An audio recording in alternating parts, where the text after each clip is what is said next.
But this is why I think the president was so steamed off this morning, because the fact is, in plain sight, in the public domain, this president is obstructing justice and he's engaged in a cover-up.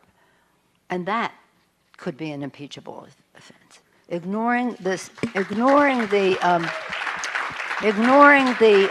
subpoenas of Congress was Article 3 of the Nixon impeachment.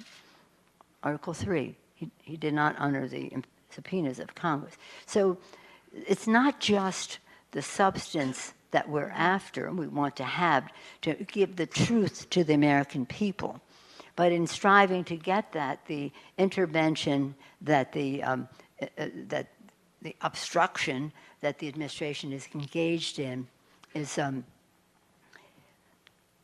as they say, the cover-up is frequently worse than the crime. Saw that Nancy Pelosi, just before our meeting, made a statement that we believe that the President of the United States is engaged in a cover-up. Well, it turns out I'm the most, and I think most of you would agree to this, I'm the most transparent president probably in the history of this country.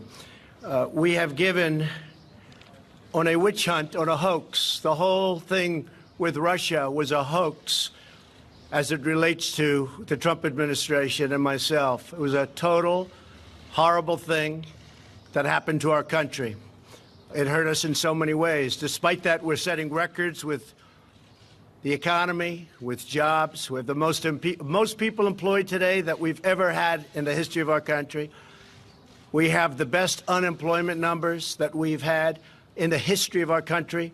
In some cases, 51 years, but generally in the history of our country. Companies are moving back in.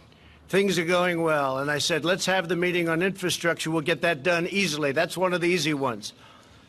And instead of walking in happily into a meeting, I walk in to look at people that had just said that I was doing a cover-up. I don't do cover-ups. You people know that probably better than anybody. If there's one thing that Nancy Pelosi has mastered since she retook the speaker's gavel, it's knowing exactly what to say to get under Trump's skin. And to exactly no one's surprise, Trump couldn't help himself but respond, and in doing so, made some laughably ridiculous claims. First of all, Trump said that he doesn't do cover-ups, although I'm assuming that Stormy Daniels and Karen McDougal disagree, after both received payouts for affairs that Trump tried to cover up. I'm also assuming that White House counsel Don McGahn disagrees, after Trump tried to force him to lie and say that Trump never obstructed justice, which McGahn refused to do. Trump doesn't do cover-ups well, but he does cover-ups. In fact, the entire second part of Mueller's report was in direct response to the fact that this White House attempted on 10 separate occasions to obstruct justice, to distract from what would be damning evidence of cooperation between the Trump campaign and Russia. And what's most ironic is that while Mueller decided that the evidence regarding collusion didn't rise to the level of criminal conspiracy, it's Trump's attempts to obstruct that conclusion from ever coming to pass that will likely hurt him the most. It's the fact that he dangled pardons for Manafort and Flynn, the fact that he pressured Comey to end his probe into Flynn, that he fired Comey who led the FBI amid its decision to open a probe into Trump and Russia, that he tried on multiple occasions to have Mueller fired after he was appointed, that he tried to get Sessions to unrecuse even though he had a legal mandate to recuse himself, that he tried to threaten Michael Cohen when he began cooperating with investigators. So for Trump to claim that he doesn't do cover-ups is just a bad cover-up. Trump then went on to say that he's the most transparent president probably in the history of this country. This White House has done fewer press briefings than each of the 5 administrations before it. And when officials do come in front of the press, they sound increasingly like the president, with even the Attorney General spewing Trump's rambling talking points about there being no collusion, about there being spying on the Trump campaign. So you're not suggesting, though, that spying occurred? I don't, I guess you could, I think spying did occur. Yes, I think spying did occur.